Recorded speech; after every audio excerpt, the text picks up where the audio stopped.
All right, we're going to begin our little house chapter for today. Chapter 7, The Wolf Pack. Please get your book, your trifold for Chapter 7 page, and of course your vocab page for week 2. You have week 1 and week 2 together, so remember, don't turn it in until we get all the vocabulary words done. So in this chapter, Pa has a run-in with a large pack of wolves, and he says, at the end of the chapter when he's telling the story to Ma and Laura and Mary, I wouldn't go through such a thing again, not for a mint of money. And we need to think about what that phrase means as we listen to the chapter so we can write a definition for that, which we will do together. And then you're going to do the bottom part on your own about something that's happened to you. So we'll wait and talk about that more later. Our word that we're looking for is a weird word. It almost looks like aqua, which is a blue-green color, but it's not. It's A-G-U-E, and it's pronounced agoo, agoo. And it was a word that pioneers and people used for, well, you need to read the chapter first, and then we'll talk more about it. But it's not a word we use anymore, is what I'm trying to say. So, the wolf pack. Kind of a long chapter. So this one, again, is by itself. And then tomorrow we're going to do 2 chapters together that are much shorter. But this is a good one. There's a lot of good things in here. Very exciting, too. The wolf pack. All in one day, Pa and Mr. Edwards built the stable for Pet and Patty. They even put the roof on, working so late that Ma had to keep supper waiting for them. There was no stable door, but in the moonlight, Pa drove in 2 stout posts well into the ground, excuse me, one on either side of the doorway. He put Pet and Patty inside the stable, and then he laid small split logs, one above another, across the door space. The posts held them, and they made a solid wall. Now, said Pa, let those wolves howl. I'll sleep tonight. In the morning, when he lifted the split logs from behind the posts, Laura was amazed. First exciting thing. Beside Pet stood a long-legged, long-eared, wobbly little colt. So apparently Pet was pregnant, and she had a baby. When Laura ran toward it, gentle Pet laid back her ears and snapped her teeth at Laura. Keep back, Laura, Pa said sharply. He said to Pet, Now, Pet, you know we won't hurt your little colt. Pet answered him with a soft whinny. She would let Pa stroke her colt, but she would not let Laura or Mary come near it. When they even peeked at it through the cracks in the stable wall, Pet rolled the whites of her eyes at them and showed them her teeth. They had never seen a colt with ears so long. Pa said it was a little mule, but Laura said it looked like a jackrabbit. So they named the little colt Bunny. And there's a picture of her on the next page. Her ears don't look so long on there, but a mule, they'll grow longer and then they'll fall down. They don't stick up like a horse's. When Pet was on the picket line with a bunny frisking around her and wondering at the whole big world, Laura must watch baby Carrie carefully, because if anyone but Pa came near Bunny, Pet squealed with rage and dashed to bite that little girl. And you can kind of see there's the stable in the background, and the house, and the clothesline. And then there's the fireplace outside still, because they don't have that built. So I can kind of see what the whole thing looks like on their farm so far. Early that Sunday afternoon, Pa rode Patty away across the prairie to see what he should see. There was plenty of meat in the house, so he did not take his gun. He rode away through the tall grass along the rim of the creek bluffs. Birds flew up before him and circled and sank into the grasses. He was looking down into the creek bottoms as he rode. Perhaps he was watching deer browsing there. Then Patty broke into a gallop, and swiftly she and Pa grew smaller. Soon there was only waving grass where they had been. Late that afternoon, Pa had not come home. Ma stirred the coals of the fire and laid chips on them and began to get supper. Mary was in the house minding the baby, and Laura asked Ma, "What's the matter with Jack?" Jack was walking up and down looking worried. He wrinkled his nose at the wind, and the hair rose up on his neck and lay down and then rose up again. Pet's hooves suddenly thudded. She ran around the circle of her picket rope and stood still, wickering a low wicker. Bunny came close to her.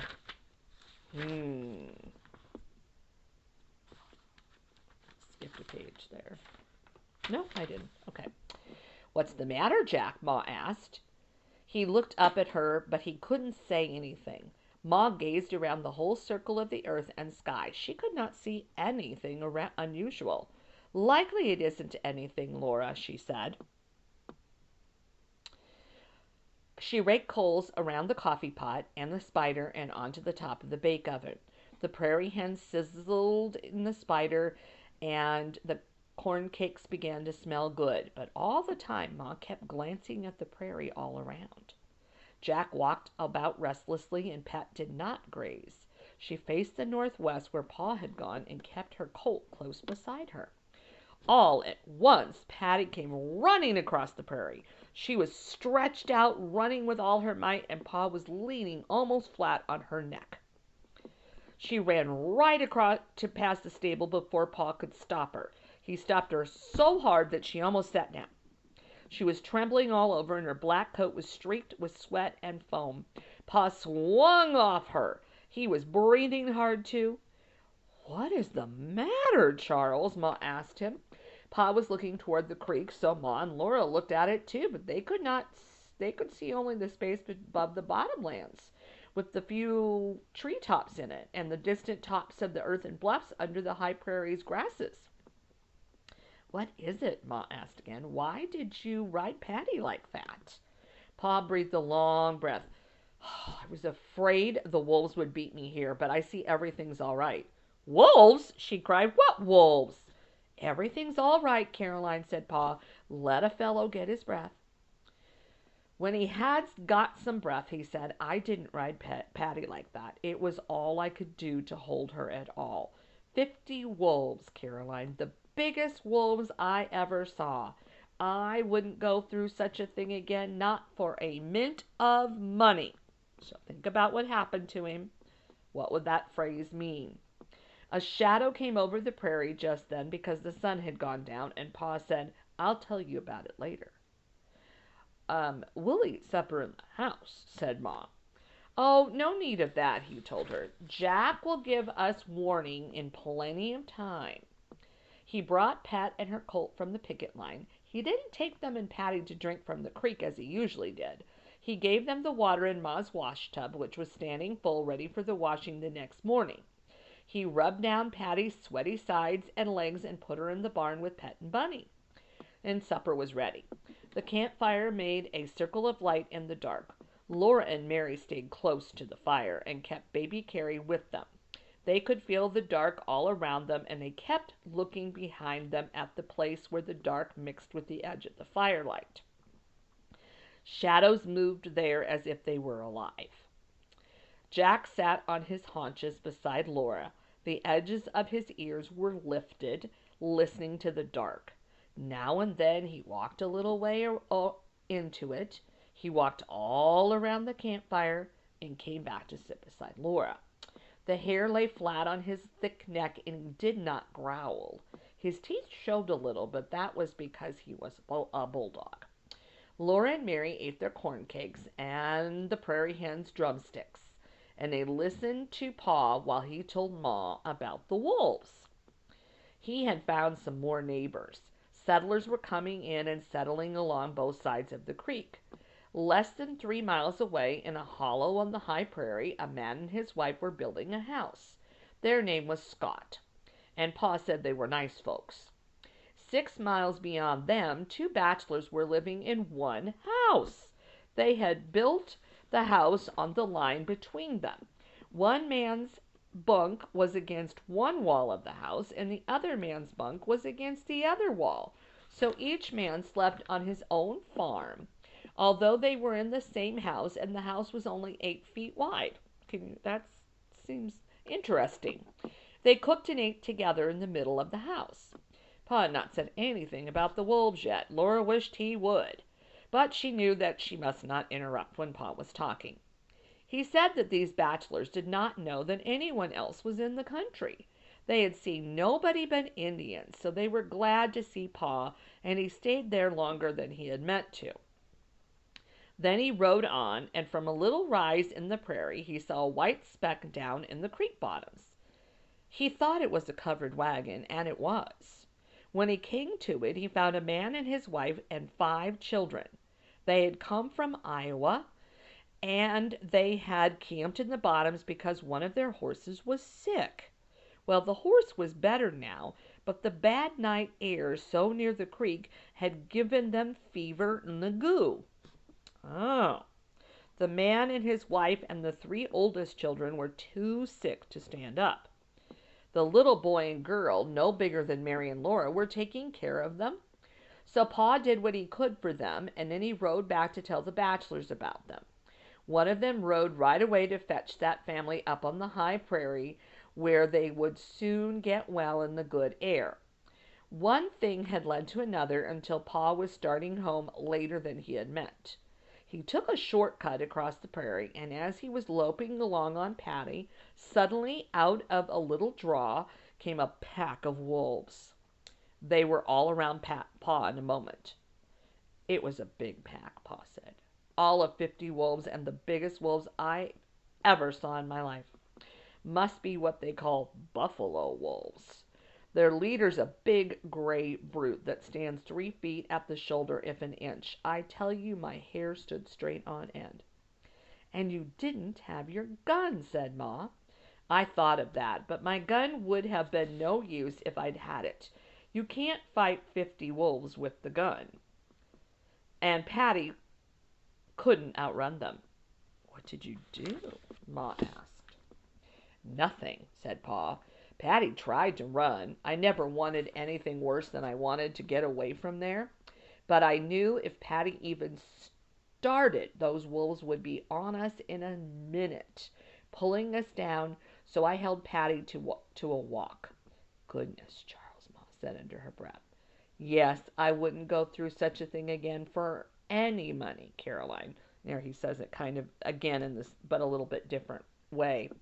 I never saw such wolves. One big fellow trotted along right by my stirrup. I could have kicked him in the ribs.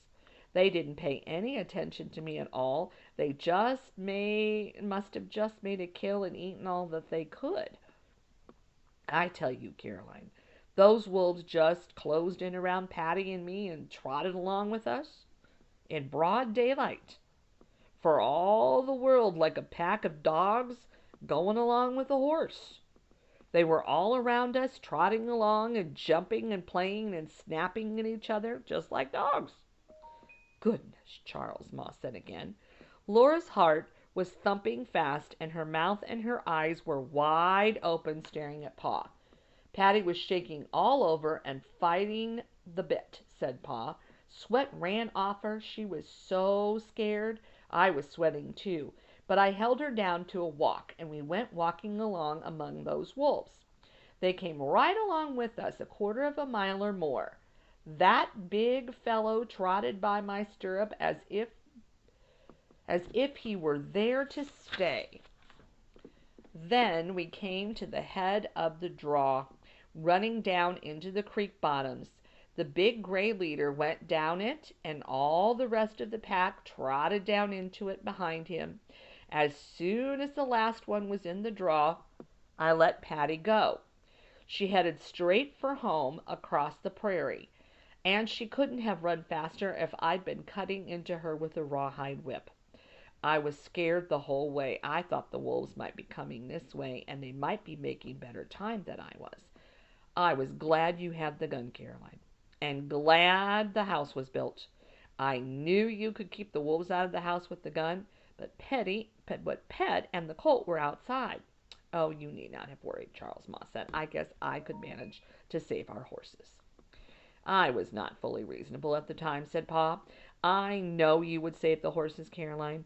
Those wolves wouldn't bother you anyway. If they had been hungry, I wouldn't be here too. Little pitchers have big ears, Ma said. She meant that he must not frighten Mary and Laura. Well, all's well that ends well, Pa replied, and those wolves are miles from here by now. What made them act like that? Laura asked him. I don't know, Laura, he said. I guess they had just eaten all they could hold, and they were on their way to the creek to get a drink.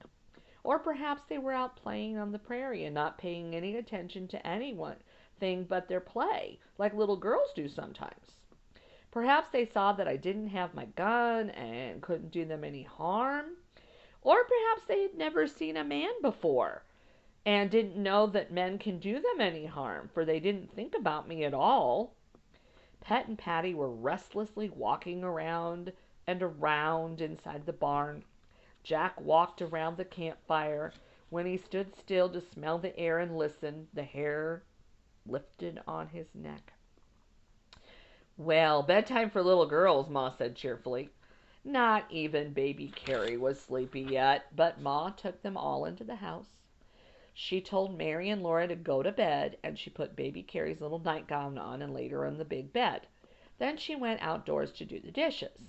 Laura wanted Pa and Ma in the house. They seemed so far away outside. Mary and Laura were good, and they lay still, but Carrie sat up and played by herself in the dark. In the dark, Pa's arm came from behind the quilt in the doorway and quietly took away his gun. Out by the campfire, the tin plates rattled, then a knife scraped the spider. Ma and Pa were talking together, and Laura smelled tobacco smoke. The house was safe, but it did not feel safe because Pa's gun was not over the door, and there was no door. There was only the quilt. After a long time, Ma lifted the quilt. Baby Carrie was asleep then. Ma and Pa came in very quietly and very quietly went to bed. Jack lay across the doorway, but his chin was not on his paws. His head was up, listening. Ma breathed softly, Pa breathed heavily, and Mary was asleep too. But Laura strained her eyes in the dark to watch Jack. She could not tell whether the hair was standing up on his neck. Suddenly, she was sitting straight up in bed. She had been asleep. The dark was gone. Moonlight streamed through the window hole, and streaks of moonlight came through every crack in that wall. Pa stood black in the moonlight at the window. He had his gun. Right in Laura's ear, a wolf howled. She cringed away from the wall. The wolf was on the other side of it. Laura was too scared to make a sound. The cold was not in her backbone only, it was all through her. Mary pulled the quilt over her head. Jack growled and showed his teeth at the quilt in the doorway. Be still, Jack, Pa said. Terrible howls curled all around inside the house, and Laura rose out of bed. She wanted to go to Pa, but she knew better than to bother him now. He turned his head and saw her standing in her nightgown. Want to see them, Laura? He asked softly. Laura couldn't say anything, but she nodded and padded across the ground to him. He stood his gun against the wall and lifted her up to the window hole. There in the moonlight sat half a circle of wolves. They sat on their haunches and looked at Laura in the window. And she looked at them. She had never seen such big wolves. The biggest one was taller than Laura. He was taller even than Mary.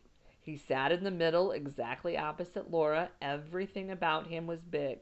His pointed ears and his pointed mouth with the tongue hanging out, and his strong shoulders and legs, and his two paws side by side, and his tail curled around the squatting haunch. His coat was shaggy gray, and his eyes were glittering green.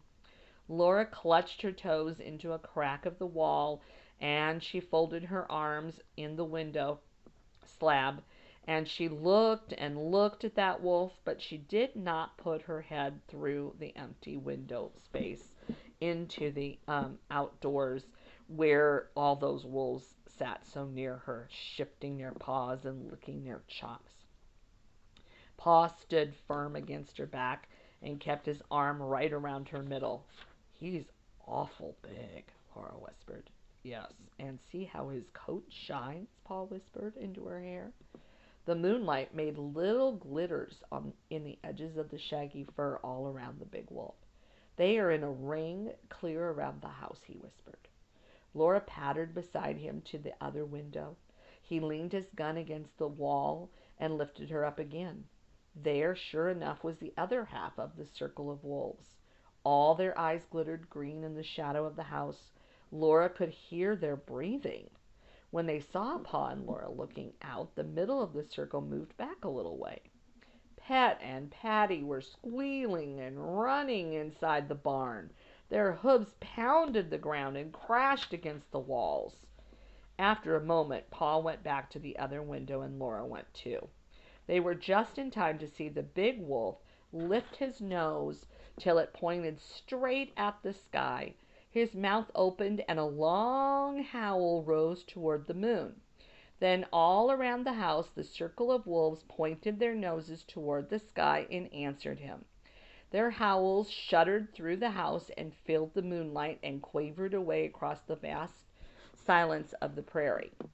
Now, go back to bed, little half-pint, Pa said. Go to sleep. Jack and I will take care of you all. So Laura went back to bed, but for a long time she did not sleep. She lay and listened to the breathing of the wolves on the other side of the log wall. She heard the scratch of their claws on the ground and the snuffling of a nose at a crack. She heard the big gray leader howl again and all the others answering him. But Pa was walking quietly from one window hole to the other, and Jack did not stop pacing up and down before the quilt that hung on the doorway. The wolves might howl, but they could not get in while Pa and Jack were there. So at last, Laura fell asleep. Whew! That was a long, good, exciting chapter. So the first thing we want to do, now that we've finished it, is get our paper, and we're going to write on the front, around the word agoo, or on the back, what it means. So it was obvious from our chapter, Pa was starting to head back, but he saw something white down in the creek bottoms, and he thought it was a wagon, so he went down to see, and of course it was. And he met a family who had camped down there because one of their horses was sick, and the horse was well, but now the whole family was sick with fever and agoo. And Pa said it was probably the night air, the damp night air from the being in the creek bottoms. So agoo is the word that it means a sickness. And so I'm going to write that on the board. But what it really was a disease that we no longer see in the United States, and it was carried by mosquitoes. Now, pioneer people thought it had to do with cold, damp air, being too close to water. Some people thought if you ate watermelons, you would get fever and ague, because they didn't know where it came from. But it's called malaria. And I'm going to write that on the board as well. And it comes from a certain kind of mosquito. Well, in the United States, we don't see malaria anymore because we have managed to eradicate or wipe out those kinds of mosquitoes that carry that. They did a big campaign in the 1900s to get rid of malaria-borne mosquitoes. If you are a world traveler and you travel to certain parts of the world like Africa, most of the places in Africa, I think also to South America, to India, and even into some parts of Asia, you have to get certain shots before you can go because they don't have that wiped out. You also have to take medicine while you're there, and then for a certain amount of time when you get back, to make sure you don't, if you did get bit by a mosquito there, that you don't get the disease. So, ague is a sickness called malaria. That's the real name for it. After they discovered what it was and where it was coming from, it got a real name that is actually easier to say than what the pioneers call it. Fever and ague is kind of a, I don't know, it's a weird name. And it's kind of a hard name. So that is what it is. We are going to hear more about it in the book. It was pretty devastating disease for people in the 1800s, along with things like dysentery, which you got from drinking bad water. Because one, even if you lived in a city in the South where there were those mosquitoes, you didn't have a whole lot of medical care. They did have the medicine to take care of it at the time. There just wasn't a lot of it, and you had to be close to medical facilities to get it. So if you were a pioneer out in the middle of nowhere and you had mosquitoes that were carrying malaria around you, usually if you got bit and you got the disease, you would die. And it didn't matter how old you were, how young you were, how healthy you were. Generally, malaria killed you. So if you've ever played a game called the Oregon Trail, that is one of the things that can happen to you, and you in the game you die, which is what happened to most of the pioneers. Very few lived. Just by chance, some people got better. Usually, you had to have the medicine to get better. So it was pretty dangerous to be where they were at, and of course, they didn't really understand it or where it came from either. So now we're going to go to chapter 7 and talk about that figurative language that we heard Pa say. In this case, he's using a phrase which is a pretty common phrase. I hope you've heard it before. And he says, I wouldn't go through that again, not for a mint of money. Now, we know a mint is the places in America, there's 2 of them now. There used to be 3, but now there's only 2. Where they print our money. They print the paper money, they make the coin money. So we think of a mint of money as a huge amount or an endless amount of money. So Paul was saying that he wouldn't go through the wolves following along the prairie, even if he had an huge amount of money. So what was he saying? What does he mean by that? That phrase, not for a mint of money. What does it mean? Well, it's saying that what you were going through, whatever was happening to you, was super bad or super scary, and you never wanted it to happen to you ever, ever, ever again. And that's what not for a mint of money means. So let's see. Let's write. How do I want to start it? Having something super awful or scary happen that you never want to go through, again. Okay. So, on this first part, this top part right here, on chapter 7, you're going to copy this down. I'm going to hold it up here. I'm going to count to about 10. And then I'm going to move on. If you don't have enough time to write it down by then, you need to pause the video, finish copying, and then continue. Having something super awful or scary happen that you would never want to have to go through again.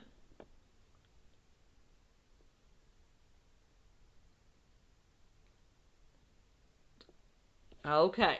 If you didn't get that done, please go ahead and pause the video and then come back. So I'm going to give you some directions now. I need to find something. I'm sorry, I'm looking the other way. I'm grabbing some papers. Maybe. I still need to organize my room, guys. Where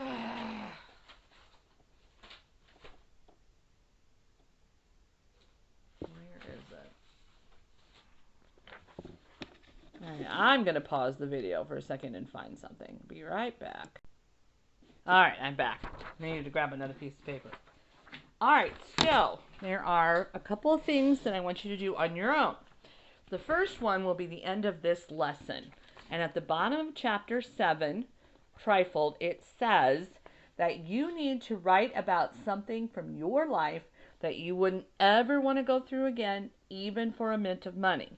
Think about something super bad or super scary that has happened to you in your life that you want never to happen ever again. And you're just going to write a sentence down there and tell about it.